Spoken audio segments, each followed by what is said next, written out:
Hello, buddy. I'm on to the West Ham YouTube channel. It's Corey. Yes, of course, it was West Ham United 3, Aston Villa 1. I'm delighted to be joined by Liam from the Total Villain YouTube channel. Liam, I know it was disappointing for you, but I'm going to before I come to Villa, before I do the neutral perspective of things, how good a performance was that from West Ham? Was it something you were expecting, or do you think we overperformed in this game?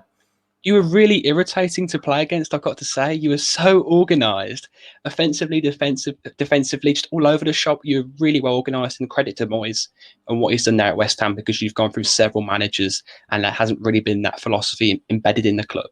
And Moyes has come in and he brought some great players in like Thomas Souček and Soufal as well. Like I said before we were recording, specifically the marking on Grealish as well, because he's one of our influential players, and he had 4 or 5 players around him. I was hoping that more space would be created around the field, but you're just so organised, so regimental, and so tough to break down. It's just full credit to you, and I'm sure you'll have a successful ending to the season. I hope so, mate. I hope so, particularly with the way it's gone this season. Completely gone past my expectations. I actually thought, in my preview, I said West Ham really need to press from the front. You can't allow to sit back against Villa. We saw you when you got your goal. We sat back a little bit. We were obviously a little bit tired from pressing, and you got it. So it shows you can break teams down. Were you slightly concerned in that first half? I believe the BT Sport punditry was a little bit Villa were on top. I personally didn't feel like that. I felt like West Ham created a lot of chances. We were a bit wasteful. We weren't very composed, but we were pressing from the front and we were causing you issues. Was it something you were concerned about as well? Yeah, especially when you have players like Antonio up front who can really hold the play and is so aggressive, and it's just such a great influence up there. And you have such artful players like Ben Rama and Bowen's on the bench. Then he brought Lingard on, and I was really unsure whether Lingard would have such a massive part in the game like he did today, because his last game for Man U was ages ago, and you questioned his match sharpness. But he's come in today, scored 2 goals. The second one, Martinez should have done better with it. But all in all, just offensively, West Ham were great. And I'm sure that you'll go on, like I said, to beat more teams and really secure that European spots. Whether for us, we need more players in to really secure and challenge for the European spots. I just see us being mid-table, but compared to last season, where we're both fighting for relegation, I'll take mid-table this season, but I'm sure you'll have a successful season. Yeah, nonetheless, we couldn't really switch off against Villa. Obviously, you did get that goal in the end, and I think that was the concern for me. Would West Ham do what we did against Liverpool, sit off, allow you to have the ball, allow you to press that high line up against us, and all of a sudden you start to create chances? Jesse Lingard, let's touch on him, because I'm interested to see your thoughts, because for me, I was a bit sketchy about the whole signing. Like you said, match fitness, if he's injury-free, fantastic. No doubt he has quality. I was actually massively surprised with the level of quality that he added to West Ham. The link up between him and Antonio and Lingard's ability to go forward. It caused your backline issues at times, because you weren't sure whether to go and press Antonio or whether to deal with Ben Rama coming a bit central or Lingard. Did you expect that to happen, before the game? I guess you didn't expect Lingard to even really start, to be honest. Yeah, because I didn't expect him to be so energetic. He was so vibrant along the pitch, and he just mentioned there the interchanging of play between Antonio, Ben Rama, Lingard. It was constant, and you just like a ball terror. You constantly all over the pitch, and Villa struggled to get out of their own half because the players like Lingard and Antonio were just so aggressive. And like I said, full credit to Moyes, but Lingard specifically, my mind goes back to the 2018 World Cup when he scored that amazing goal against Panama. That curl in the top bins. I thought, if you could I no doubt, being a Villa fan, he'll recreate something like that today. It wasn't to that extent, but he still got 2 goals and secured the win. But like I said, I was really surprised, because I didn't really expect him to start. I expected him to be on the bench and come on and be some form of an impact, and definitely not be an impact like he was, to the extent like he was today, and score 2 goals. But full credit to him. I think a loan move to West Ham is what he really needs right now in order to really get back in the England squad. And who knows where his future lies between West Ham, Man United, who knows?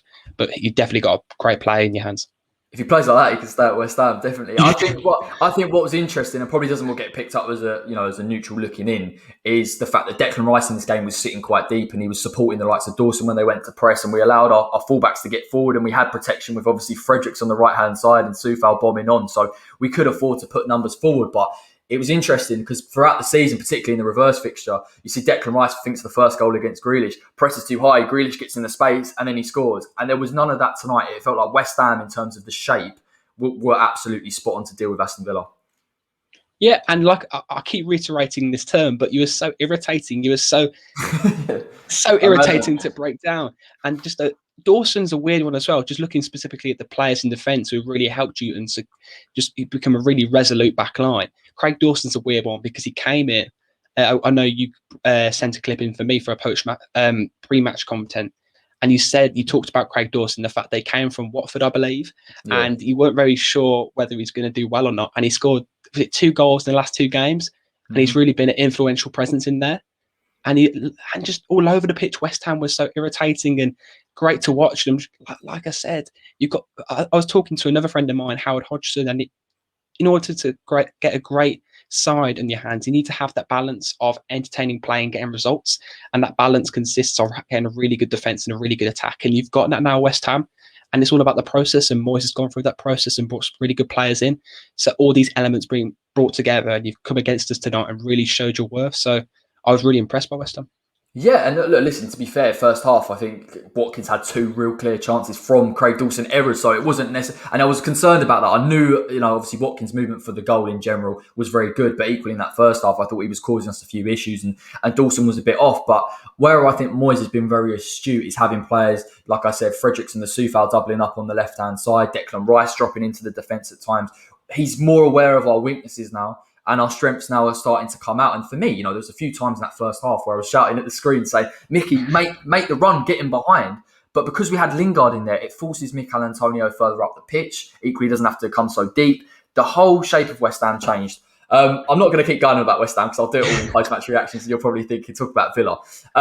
Going into this game, it was a massive concern with your press and your high line and how much you could do. But I think West Ham, we managed to nullify your fullbacks to a degree. We didn't see Target get forward too much. Matty Cash was really absent from the game. And obviously you made the switch for Traore at half-time. Is it frustrating? Do you feel like, I know you touched on it about the fatigue. Do you think it's fatigue, or do you think maybe it was team selection, or was it tactics? Or was it West Ham they just got it spot on and it was difficult to deal with? A mixture between West Ham getting it really spot on and fatigue, because we've seen this team selection for Aston Villa really work against the big teams, the small teams, whatever you want to call them, around the Premier League. But I just think that we played too many games with the exact same team. Smith doesn't really like to make subs. And when we have the quality of player like Morgan Sanson on the bench, who, don't get me wrong, hasn't got a lot of Premier League experience, surely in a game when you haven't really got a lot to lose, you're losing 2-0, bring him on, show him into the game, and potentially you may get 1 or 2 back in. And that's what I was hoping when Watkins scored. And then, of course, you go on and Lingard scores a second. Yeah. But we do have the capabilities to do well against teams. We've shown that. It's just a consistency. And what we really need to focus on in the next few seasons is bringing more great additions into the squad in terms of having a really good overall squad and players to pick from the bench. Because if you look at our bench, I was talking to my dad, we have a really good mid-table Premier League starting 11. But if you look at our bench, those players will probably consist of the relegation team we had last season, who were fighting for relegation, and a championship team. We have Keenan Davis on the bench, a striker who's really young and not very fit for the Premier League and really needs a championship move. And there's several players like that. So if we get some more really astute Premier League players and maybe international players who can really fit into the Premier League, a mixture of those will really help for the next season. Yeah, no, definitely. It's a great point you make. There's a lot of pressure on Ollie Watkins. We know what he does from open play. And I know he was a bit restricted tonight. I thought West Ham dealt with him relatively well. But even so, his movement generally, I think you need him fully fit. Let's talk about Jack Grealish. He gets a lot of flack from the West. I personally think he's a fantastic player. I know there is the element of drawing fouls, diving, etc., etc. But do you feel West Ham did as perfect a job as you could do on Grealish as possible? And even still, he still got an assist. But we did restrict him from starting to influence play. It was only really in a 10-minute period, I think, where he started to link up with Target and Barkley that he caused us issues. Yeah, because the thing is with Grealish, because he's such an artful, such a talented player, you need to be fully focused on him in some part of the pitch for the whole 90 minutes. Because what happens with teams is they may go and press Grealish for 45 minutes, but then become tired, and therefore he gets more space. And like you saw with the goal with Watkins, that's where he was really influential when West Ham backed off. But what you got perfect tonight was the majority of the game, West Ham did pressurise him, and that's when he got frustrated, and that's when he believes that he's the only man to really solve the issue, where normally he's a team player, and in his particular moments, he can go on and score goals and assist goals. So it's that mixture of being a team player, but also being selfless at times.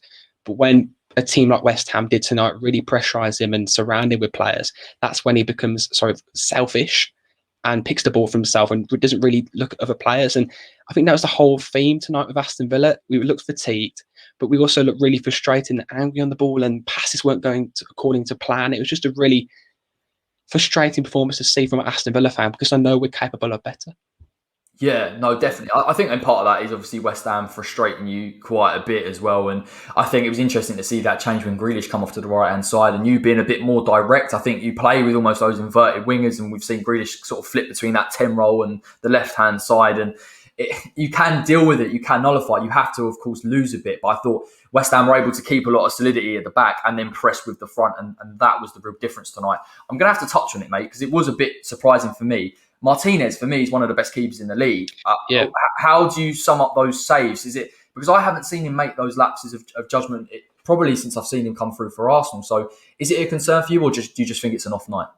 It's off night, definitely, because I know he has, like I said, the whole Villa team have the capabilities of being really good players and a really good cohesive team unit. I think it was off night for Martinez. Like I said, Lingard's second goal, I was sure he was going to save it, and he palms it in the direction, and the goal goes in. It's 3-1, and that's just a really game-changing moment. And Villa could have potentially, in the last few minutes, got an equaliser from that if the Lingard second goal didn't go in. So I definitely think it's off night for him, because you're totally right. Before this game, I would have classed him as one of the best goalkeepers in the Premier League. I still do. I think the best players in the world have their off nights, and tonight in particular was Martinez's. And hopefully against Arsenal, his former club, he can have a really good game there and everyone can boost their confidence, and potentially we get likes of Sanson and Trezeguet maybe involved with that one, and just change the formation and team selection around a bit, because that's what we really need. We really need players who are more energised, because like I said, I keep again reiterating to this point, but we look really fatigued tonight. Yeah, and I think that was also impressive from West Ham's point of view, because we rested Jarrod Bowen and Fornals, who've been playing regularly, and it was a question of we have terrible squad depth. It's been the worst. We haven't brought anyone in January other than Lingard, who obviously did well tonight, and Ben Rama on a permanent. But other than that, no new incomings. And to rest those players ahead of games against Fulham on Saturday was such a quick turnaround. I know Fulham are struggling and they lost tonight, but they're fighting for their lives down there. And even though we've got fixtures coming up like Sheffield United and Fulham, they're still going to fight. They're still going to be tough games. And I think it's the same for a lot of teams here, where if your squad depth's struggling, you have to either take players out of the game. And I suppose Villa have opted for keeping their main players in to try and get those results. And it's sort of, I wouldn't say it's backfired, but it's becoming a bit difficult for them to play in the same level with the same energy. Yeah, and I think that the whole important theme as well, just like you're seeing with Man United fans and Arsenal fans in the past, disputing with the ball, the whole thing, it's a process really, and it's going to take time and years to really build a really good squad and really good bench to really compete and try and compete for these Europa League, Champions League places in a few years' time, because you've seen in recent years the likes of Chelsea and Man City have come through the threshold with lots of money from their owners, Abramovich and the Abu Dhabi and all these different people involved with these clubs. They've brought money in and they're signing world-class players and world-class managers, and over time they've got a really good squad, and that's why they're challenging for the Premier League. And I think with Villa now, we've got owners like Nassif Saris and Wes Edens, who together have got a really good financial basis, and they can really go out there and buy good players, because we've seen that there's really smart signings with Morgan Sanson, really smart signings in Matty Cash, Emilio Martinez. And like I said, as a cohesive unit, I need to take time. And hopefully we, in the next summer window, like we did this summer window, we need another 5 or 6 really key transfer additions who can really boost our squad, because that's what we really need right now, especially on the bench as well. And I think it's important to remember, Villa, obviously you spent a lot of money when you first come up. You scraped up, you stayed up, you brought in a few key signings like you mentioned, Matty Cash, Martinez, Watkins, all really good championship or sort of substitute signings that have come in and adapted to the league very quickly. But you're still having to go through that period of time where everyone's transitioning into the style of play. We've seen it throughout this season, going from the 4-3-3 to the 4-2-3-1. So there's no doubt you'll improve next season. I think possibly why West Ham are doing relatively well, and why I cited that how has Moyes had been able to galvanise this squad of players is he had a first spell at the club. A lot of those players that are playing in and around now were there the first time, and they've brought in and they understand. And even for us, there's been a bedding in period. Ben Rama tonight I thought was fantastic, and it's not always been like that. He's not always been as decisive, or his work rate's not there. But I thought he was tremendous at times. And it's difficult, isn't it, asking attacking midfielders to work back? I know your attacking midfielders do work back as well. So, but I mean, just in terms of Villa for the rest of the season, mate. Obviously, it's been a great season for you nonetheless. You have really performed well and they're an attractive side to watch. Where do you think you can finish? Like you say, is it a mid-table, or do you think a couple of decent run of results, maybe you could compete for Europa League? I mean, Europa League, it's still there, the possibility of us getting those places. It's just the matter of getting consistent wins on the board, because I think it was now 2 wins in the last 7 games, but we have faced tough oppositions in Man City, Man United. Let's take that out the window. But the likes of tonight with another tough game against West Ham, and that's hopefully where you probably see our side coming through. And unfortunately, we didn't come through tonight, and West Ham did a fantastic job. So hopefully, I'm looking mid-table because that's a really exceptional improvement from last season. If we continue on this basis, then hopefully Europa League place will be in the cards next season or the season after. Yes, I would love it to be this season, but just like the conversation that I've had with my dad in the past regarding the playoffs and us getting promoted, under Bruce when we didn't get promoted against Fulham in the playoff final, as much as we really wanted to get promoted, I don't think that was the right time because we didn't have the foundations in place to really excel in the Premier League. And of course, the counter argument to that would be, well, you nearly got relegated. But through that process, we brought good players in, and despite just surviving, those players have come in now and have really shown their worth. So I think it's a matter of just waiting a few years before we really have a good squad to then push for Europa League places, because you've seen that in the past teams like Burnley and Newcastle who've fought for those Europa League qualification spots and have really just dropped off in the Premier League. So it's a matter of, like I said, the whole theme that I'm reiterating to now is getting that balance right of entertaining football and results, and just getting all in all a really cohesive unit to challenge for the Premier League and those Europa League spots. It's easy to forget Villa only got promoted 2 seasons ago, isn't it? Given how far you've gone up and the improvement, the very, very quick turnaround. And listen, I'd love to have owners like yours, mate, that spend 100 million and then actually say, do you know what? Let's go again, let's get it right and improve. And with that type of attitude, listen, Villa are a big club. I'm sure you'll stabilise. And this season's crazy. You know, if you can get a Europa League spot or pinch it again, you would take it, as would I. I suppose West Ham, we're struggling with our owners a little bit, but somehow we've managed to galvanise performances. I mean, people that are watching, credit to David Moyes and even the signings with Lingard tonight. I mean, if he keeps that level of performance, we can compete up there, barring injuries. But I'll let you go, Liam. I've taken too much of your time. I've gloated way too much. Thank you so much for coming on, mate. Check out the Total Villain, everybody. Drop a like on the video. Subscribe to the West Ham Way if you're new. Check out the Total Villain as well if you're a Villa fan and you're watching this. Loads of good stuff over on there. I'm going to record my post-match reaction now where I can gloat without feeling guilty. And until next time, take care.